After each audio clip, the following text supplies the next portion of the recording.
নমস্কাৰ, মই সুজাতা দাস।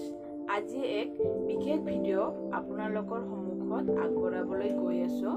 আজি ভিডিঅ'ৰ বিষয়বস্তু হ'ল যে আমি নাৰীসকল স্বাৱলম্বী হোৱাটো যে এক নিতান্ত প্ৰয়োজনীয় বিষয়, সেই কথাই মই আজি এই ভিডিঅ'টোৰ মাধ্যমেৰে ক'বলৈ গৈ আছোঁ। সেয়েহে আপোনালোকে এই ভিডিঅ'টো সম্পূৰ্ণলৈ চাই থাকিব। যে আমি নাৰীসকল বা আমি ছোৱালীসকল সঁচাকৈ আমি দুৰ্বল নেকি? আমাক প্ৰতিটো মুহূৰ্ততে আমাক অন্যৰ সহায়ৰ প্ৰয়োজন হৈ থাকে নেকি? কিন্তু আমি হিন্দু শাস্ত্ৰৰ কিছুমান যে কাহিনীত পাওঁ যে অসুৰক হেনো দেৱতাসকলে পৰাজয় বৰণ কৰি নাৰীয়ে বধ কৰিছিল বা নাৰীৰূপী দেৱীয়ে বধ কৰিছিল। তেতিয়া দেৱী মানেতো নাৰী, তেতিয়াহ'লে সেই নাৰী মানে শক্তিৰ কথা কোৱা হৈছে নেকি? বা আমাৰ নাৰীসকলক আমি শক্তিশালী বুলি তাত বুজাইছে নেকি? ইয়াৰোপৰি আমি প্ৰকৃতিৰ ফালৰ পৰা যদি আমি চাওঁ, প্ৰকৃতিয়ে কি কৰে, আমাক বহুত কথা আমাক শিকাই দিয়ে। যদি আমি প্ৰকৃতিৰ অন্য প্ৰাণীসকলক আমি চাওঁ, তেতিয়া আমি দেখিবলৈ পাওঁ যে অন্য প্ৰাণীবোৰৰ মাজত যিটো লিংগ বৈষম্য সেইটো তেনেই নগণ্য থাকে। যেনেদৰে বাঘ, অৰণ্যৰ ৰজা হ'ল বাঘ, কিন্তু বাঘতকৈ বাঘিনীয়ে বেছি চিকাৰ কৰে। বা বন্দা মেকুৰীতকৈ বুন্দি মেকুৰীয়ে বেছি নিগনি ধৰে। বা মই আৰু কৈছোঁ, যদি আমাৰ পূৰ্বপুৰুষ যদি বান্দৰৰ পৰাই আহিছে, তেতিয়া মই ক'ব বিচাৰোঁ যে বান্দৰ আৰু বান্দৰী, এই বান্দৰীজনীয়ে বান্দৰৰ অপেক্ষাত কেতিয়াবা ঘৰত বহি থাকে নেকি? যে বান্দৰজনে তাৰ কাৰণে ফল সংগ্ৰহ কৰি আনিব আৰু সেই ফল খাই তাক জীৱন ৰক্ষা কৰিব, এইটো কেতিয়াও নহয়। সি নিজৰ জীৱন সি নিজে ৰক্ষা কৰে।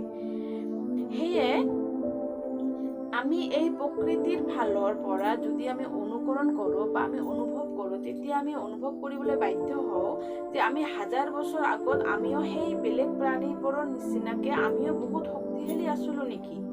আৰু সভ্য সমাজে আমাক কালৰ স্ৰোতত আমাক লাহে লাহে মানসিকভাৱে পংগু কৰি দিছে নেকি? আমাক শক্তিশালী হোৱাৰ পৰা আমি বঞ্চিত হৈ গৈ আছোঁ নেকি? আজিকালি এনে বহুত ঘটনা ঘটি আছে যে বহু নাৰী নিজৰ অস্তিত্ব হেৰুৱাবলগীয়া অৱস্থাত আহি গৈছে। কোৱা হয় যে আমাৰ ছোৱালীসকলৰ হেনো কোনো অস্তিত্বই নাথাকে। আমি জন্মৰ পিছত আমাৰ পিতৃৰ যিটো পৰিচয়, সেই পৰিচয়েৰে আমি পৰিচিত হওঁ, আৰু বিয়াৰ পিছত স্বামীৰ ঘৰখনে বা স্বামীৰ পৰিচয় আমাৰ শেষ ঠিকনা হয়। কিন্তু এইটোৱে যদি হয়, তেতিয়াহ'লে মই ইয়াতে আৰু এষাৰ কথা ক'ব বিচাৰোঁ যে বিয়া এই বস্তুটো কেৱল ছোৱালীৰ বাবেই প্ৰয়োজন নেকি? পুৰুষৰ প্ৰয়োজন নহয় নেকি? যদি উভয়ৰে প্ৰয়োজন হয়, তেতিয়াহ'লে পুৰুষজনে স্বাৱলম্বী হোৱাৰ পিছতহে বিয়াৰ কথা চিন্তা কৰে, আৰু নাৰীজন জন্মৰ পৰা বোধ হোৱাৰ পিছৰ পৰা সি শুনি থাকে যে তাক নিৰ্দিষ্ট বয়স এটা তাইক বিয়া দিয়া হ'ব। যদি একেখন ঘৰৰ ল'ৰা সন্তানজনক, পুত্ৰ সন্তানজনক যদি স্বাৱলম্বী হোৱাৰ কথা প্ৰেৰণা দি থকা হয়, আৰু সেই একেখন ঘৰৰে ছোৱালীজনীক কিয় বিয়া হৈ পৰৰ ঘৰত যাব লাগিব বুলি কৈ মানসিকভাৱে পংগু কৰি দিয়া হয়? মই ইয়াতে কোনো বিতৰ্ক আহিব খোজা নাই, কাৰণ মই কেৱল মাত্ৰ এই বিষয়বোৰ মই বহুত অনুভৱ কৰিহে মই আজি এই ভিডিঅ'টো বনাইছোঁ। কাৰণ এজনী ছোৱালীৰ বাবে তাইৰ পিতৃ মাতৃৰ বিয়াটোৱে শেষ দায়িত্ব থাকে নেকি? বা বিয়াটো দিয়াৰ পিছতেই পিতৃ মাতৃৰ দায়িত্ব সমাপ্ত হৈ যায় নেকি? যদি সেইটোৱে হয়, তেতিয়াহ'লে এই আমাৰ সমাজে নাৰী নিৰ্যাতনৰ পৰা এই সমাজ কেতিয়াও ৰক্ষা কৰিব নোৱাৰে। কাৰণ এজনী ছোৱালী স্বাৱলম্বী হোৱাটো অত্যন্ত প্ৰয়োজনীয়। কাৰণ স্বাৱলম্বী হ'লেহে এজনী ছোৱালীয়ে তাইৰ যিটো জীৱনৰ আচল ৰং, সেই ৰংটো সি অনুভৱ কৰাৰ সুযোগ পায়। কিন্তু এজনী ছোৱালী 14 বছৰ বয়সলৈকে সি শিশুৱে থাকে। তাৰপিছত 18 পাৰ কৰাৰ পিছতহে সি কি হয়, লাহে লাহে জীৱনৰ বাস্তৱিক যিটো বিষয়, সেই বিষয়বিলাক সি অনুভৱ কৰিবলৈ বা কৰি গৈ থাকে। কিন্তু সেই সময়ৰ আগতে বা তাই সেই সময়খিনি বা সেই অনুভৱখিনি ঢুকি পোৱাৰ আগতে যদি আমি ছোৱালীজনীক বিবাহবাসত আবদ্ধ কৰি দিওঁ, তেতিয়াহ'লে তাইৰ জীৱনৰ যিটো আচল ৰং বা বাস্তৱিক যিটো তাৰ সংগ্ৰাম, সেই সংগ্ৰামৰ পৰা সি সদায় বঞ্চিত থাকে। সেয়েহে মই ক'ব বিচাৰোঁ যে প্ৰত্যেকজন পিতৃ মাতৃয়ে ছোৱালীজনীক আপোনালোকৰ নিজৰ কন্যা সন্তানজনক 18+ হোৱাৰ পিছত বা হাই ছেকেণ্ডেৰী পাছ কৰা এই সময়খিনি আমাৰ সমাজত দেখিবলৈ পোৱা যায় যে 18 পাছ কৰাৰ পিছতে আমাৰ সমাজে ছোৱালীজনীক বিয়া দিয়াৰ বাবে উঠি পৰি লাগি থাকে। কিন্তু সেইখিনি সময় স্বাৱলম্বী হোৱাৰ আটাইতকৈ গুৰুত্বপূৰ্ণ সময়।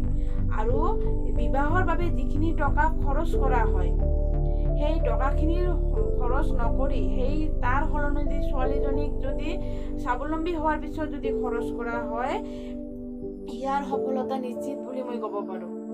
কাৰণ টকা পইচা এটা বেলেগ বিষয়, আত্মসন্মানবোধ এটা বেলেগ বিষয়। টকা পইচাই কেতিয়াও আত্মসন্মান কঢ়িয়াই আনিব নোৱাৰে।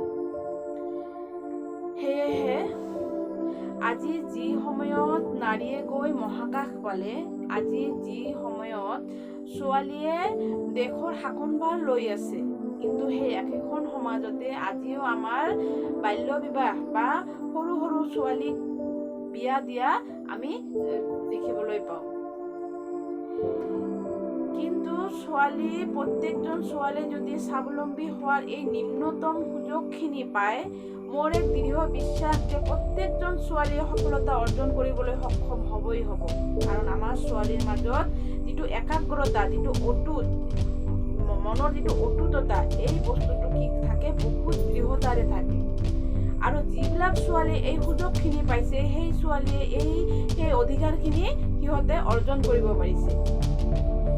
যে নাৰী স্বাৱলম্বী হোৱা মানেই যে নাৰীত্ব গুণ কমি যোৱা বুজায়, এইটো কেতিয়াও হ'ব নোৱাৰে। এজন ছোৱালী স্বাৱলম্বী যেতিয়া হয়, সি সমাজত এজন প্ৰতিষ্ঠিত যেতিয়া ব্যক্তি হয়, সি মানসিকভাৱে বহুত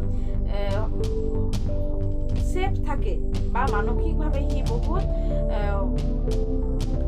শক্তিশালী হৈ পৰে। সেয়েহে প্ৰত্যেকজন পিতৃ মাতৃ মোৰ এক বিনম্ৰ অনুৰোধ যে আপোনালোকে আপোনালোকৰ ছোৱালীজনীক বিবাহৰ বাবে যিখিনি টকা খৰচ কৰিব, সেই টকাখিনি তাক স্বাৱলম্বী হোৱাৰ পিছত খৰচ কৰক। আৰু প্ৰত্যেকজন ছোৱালীক মই ক'ব বিচাৰোঁ, মোৰ মৰমৰ ভণ্টিসকলক মই ক'ব বিচাৰোঁ, তোমালোকৰ এই গুৰুত্বপূৰ্ণ যিখিনি সময় 15 পিছৰ পৰা 25 বছৰ, এইখিনি লাষ্ট মোৰ অনুভৱৰে মই কৈছোঁ, এই সময়খিনি তোমালোকে জীৱন সংগ্ৰামত তোমালোকে যুদ্ধ কৰি যোৱা আৰু তোমালোকে সফলতা পাবা বুলি মোৰ এক দৃঢ় বিশ্বাস লৈ মই আজি এই ভিডিঅ'টো বনাই আছোঁ। এইখিনিয়ে মোৰ ক'বলগীয়া আছিল। কাৰণ এই সমাজৰ বহুত কথা মোৰ কাণত ভাহি আহে, কিন্তু তাত মোৰ কৰণীয় একো নাথাকে, তাত মোৰ কৰিবলগীয়া একোৱেই নাথাকে। আৰু এই কথাবোৰৰ ওপৰত ভিত্তি কৰি মই আজি এই ভিডিঅ'টো বনালোঁ। যদি আপোনালোকক এই ভিডিঅ'টো সামান্যতম প্ৰেৰণা দিব পাৰে বা এজনী ছোৱালী বা প্ৰত্যেকজন ছোৱালীক যদি সামান্যৰ পৰা সামান্যতম যদি সহায়ক হয়, তেতিয়াহ'লে মোৰ এই ভিডিঅ'টো বনোৱা সাৰ্থক হ'ব। এইখিনিয়ে